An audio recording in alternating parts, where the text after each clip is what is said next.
Welcome to the Glytamins audio presentation. In the next 20 minutes, you will learn what gallstones are, what kinds of problems they can cause, and what you can do to get rid of them. Gallstones are nothing more than coagulated bile. Bile is the green alkaline liquid produced by the liver, which, among other things, helps us digest our food. The liver produces about a liter of bile a day and stores it in a muscular sac called the gallbladder. The gallbladder then squirts this bile down a tube called the common bile duct into the small intestines to mix with the food that comes from the stomach. Well, that's what's supposed to happen. Unfortunately, with nutritional deficiencies and exposure to certain toxins, bile can thicken and form what is known as biliary sludge. When this biliary sludge forms, it makes it very hard for the gallbladder to get the bile into the small intestines. It's like trying to squeeze glue through a straw. It is out of this biliary sludge that gallstones are formed. Gallstones and biliary sludge disrupt the normal flow of bile, causing 3 different types of problems. The first set of problems is related to not getting enough bile into the intestines.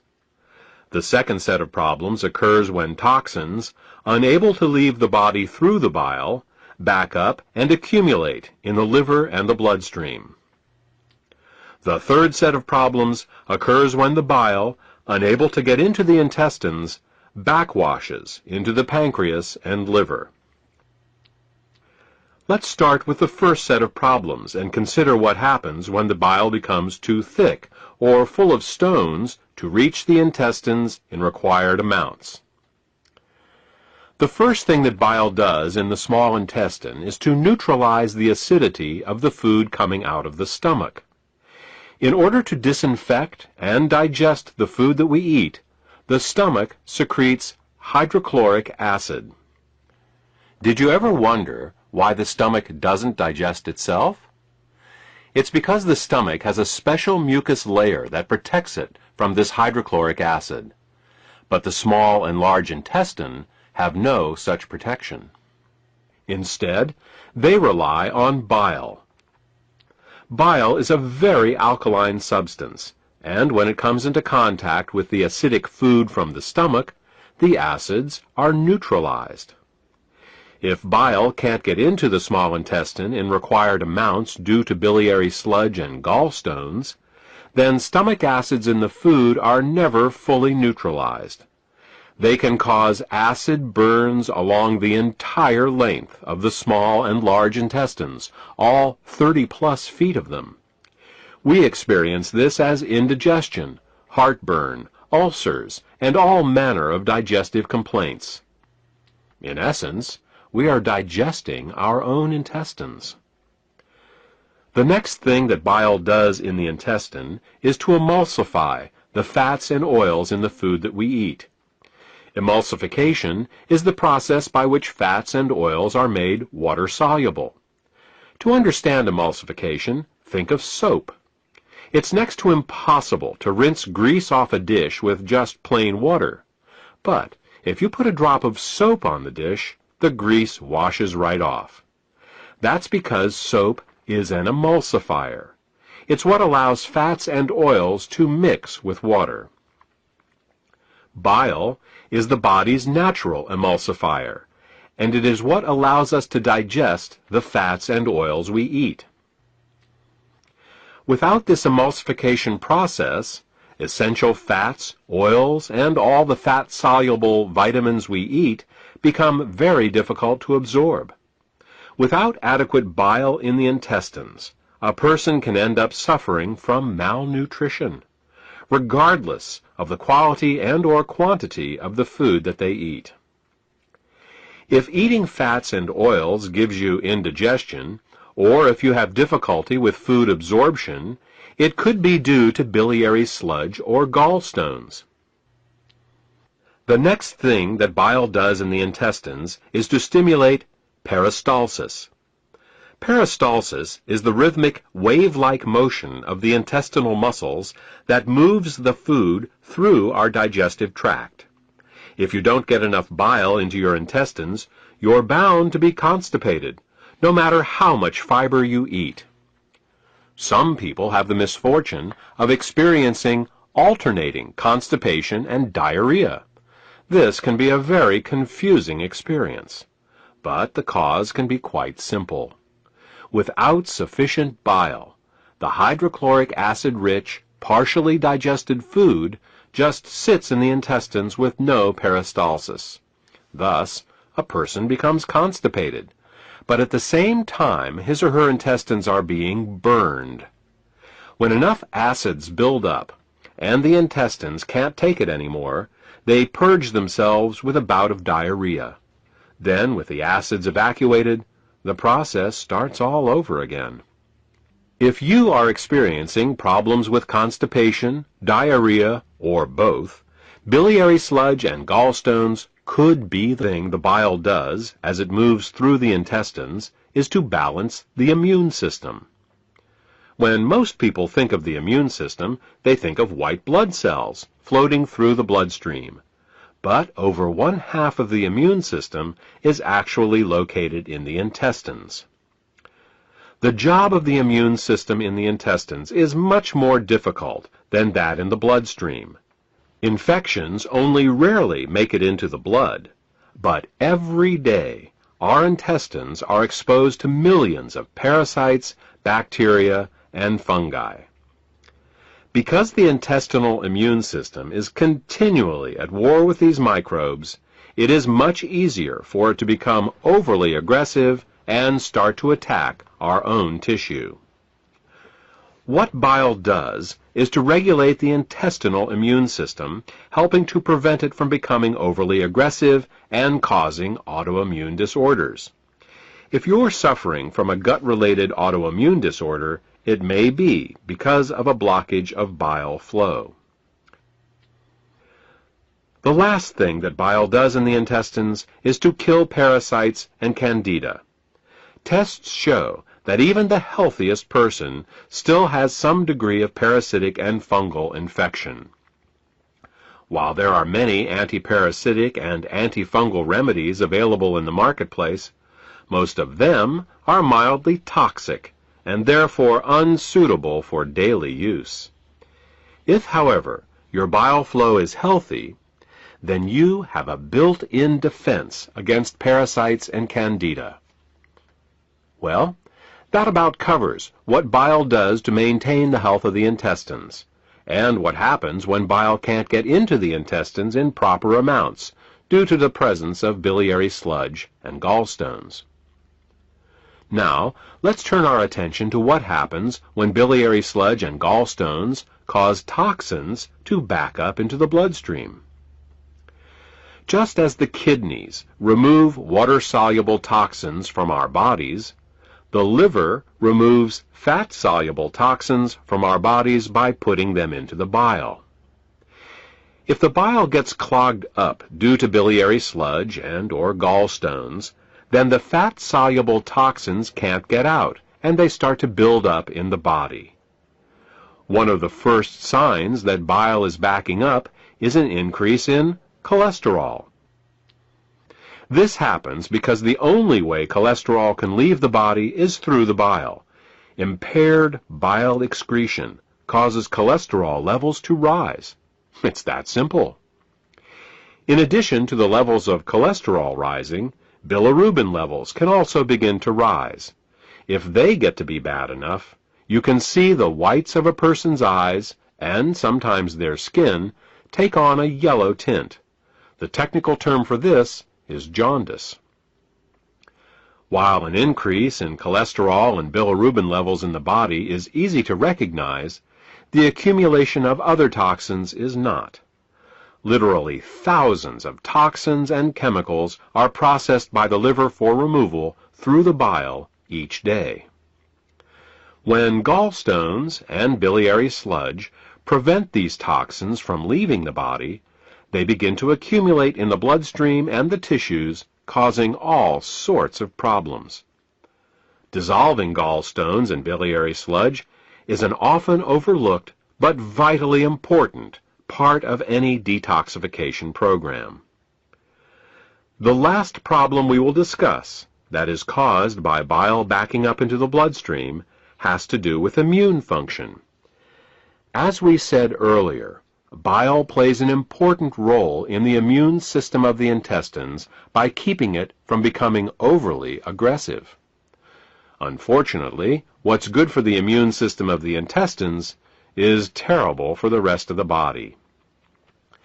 Studies have shown that when bile acids are present in the bloodstream, they inhibit chemotaxis and phagocytosis.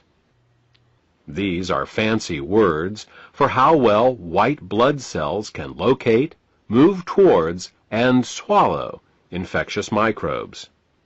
Thus, what starts out as a beneficial immunoregulative action in the intestines becomes an immunosuppressive action in the bloodstream and the tissues. These are all effects of bile backing up in the bloodstream. The final set of problems we will discuss is how biliary sludge and gallstones can affect the neighboring organs. In addition to bile acids backing up into the bloodstream, bile can also back up into the pancreas and liver, where it can cause alkaline burns. This is because the liver, pancreas, and gallbladder all share the same basic plumbing, the common bile duct. There are valves that keep the bile from backing up into the liver and pancreas. If a small stone finds its way into one of these valves, the valve can get stuck in the open position. If this happens, then every time the gallbladder contracts to squeeze the bile into the small intestines, it can also squeeze the bile into the pancreas and the liver, causing caustic alkali burns and irritation. You see, very alkaline substances can burn us just as easily as very acidic ones.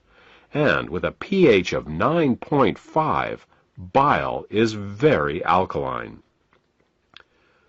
Mild alkali burns for a short time in these organs may only result in local irritation, but over a long period of time, these alkali burns can cause diabetes, hepatitis, and cancer. Now that you know all the problems associated with biliary sludge and gallstones, the next question is, what can we do about it? Well, if the stones are large enough, your doctor may recommend surgical removal of the gallbladder. While taking out the gallbladder will rid a person of any stones that have formed in that gallbladder, it does nothing for the gallstones that are in other locations, nor can it do anything about the cause of the gallstones. In fact, even with the gallbladder surgically removed, gallstones can, and often will, continue to form in the liver and in the hepatic ducts, because the underlying cause of the thickening of the bile and the formation of the gallstones has not been addressed. This is why some people who get their gallbladders removed find that their symptoms come back again as new gallstones form in other locations. Moreover, the gallbladder is not a useless organ. Its job is to store bile, and only release it when food is present. Without a gallbladder, bile leaks continually into the small intestines in little drips, rather than in sufficient amounts when you need it. Think of it this way.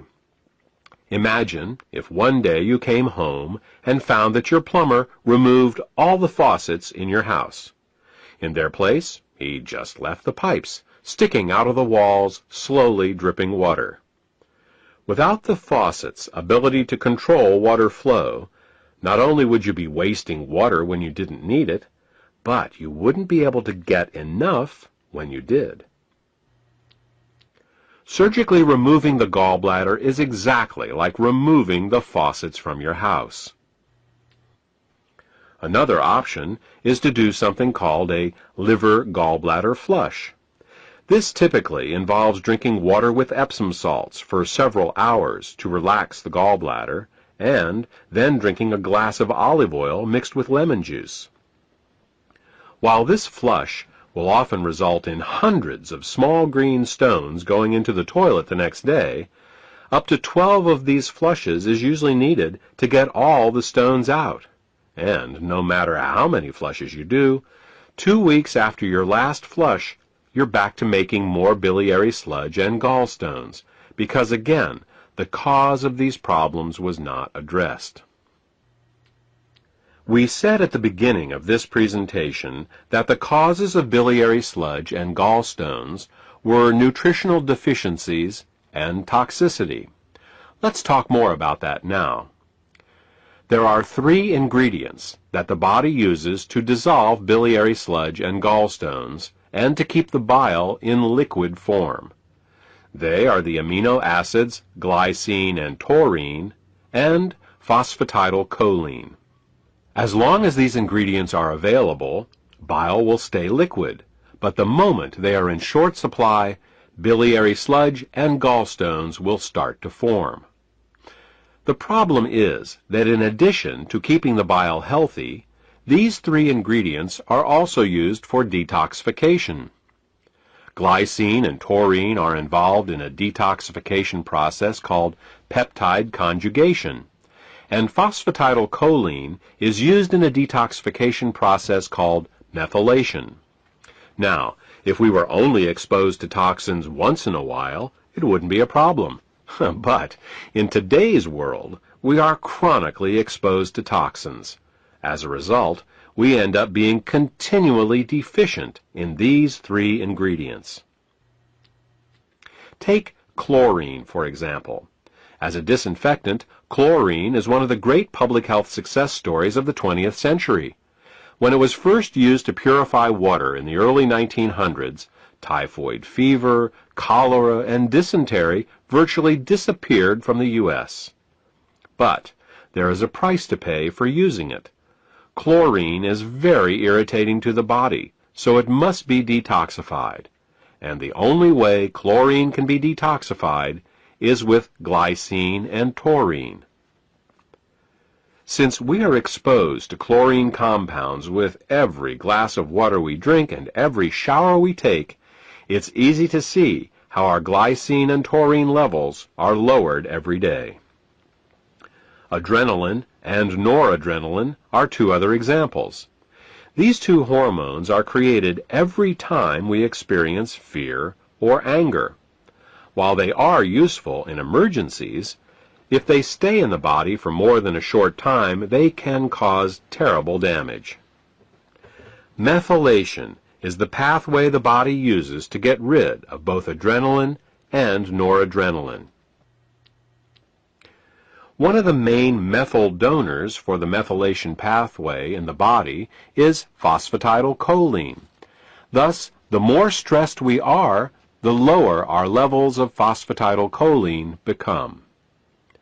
These are just 2 examples of how toxins, both internal and external, can cause us to become chronically deficient in glycine, taurine, and phosphatidylcholine. So, why not just take these 3 ingredients in an oral supplement? Wouldn't that work? Only partially. You see, the body has many uses for these 3 ingredients, and if you take them orally, they will be shared by all the systems of the body. What we need is a way to get these ingredients right to the liver, where the bile is made in the first place. With these facts in mind, we have created Glytamins suppositories. Glytamins suppositories contain glycine, taurine, and phosphatidylcholine to help support the body in both dissolving biliary sludge and gallstones, as well as preventing them from recurring. Also, since glytamins are in suppository form, they are able to deliver the ingredients directly to the liver through the portal vein for greater effect. The glytamins formula also contains the herbs bupleurum, peppermint, and chancca piedra. These herbs are used to further help the liver detoxify and to help relax the gallbladder so that as the bile begins to flow, stones can pass out more easily. In addition, scientific studies have shown that chancropiedra can both dissolve and prevent uric acid and oxalate crystallizations. Since these are the main ingredients found in kidney stones, glytamins may help support the body in dissolving kidney stones as well. Properly liquefied bile both dissolves and prevents gallstones. It neutralizes stomach acids before they can burn the small and large intestine, stimulates healthy peristalsis, balances the immune system, protects the liver and pancreas from caustic alkali burns, kills parasites and candida, and allows the removal from your body of toxic fats and cholesterol. For more information about glytamins, or to order this beneficial product, contact the healthcare professional who gave you this CD.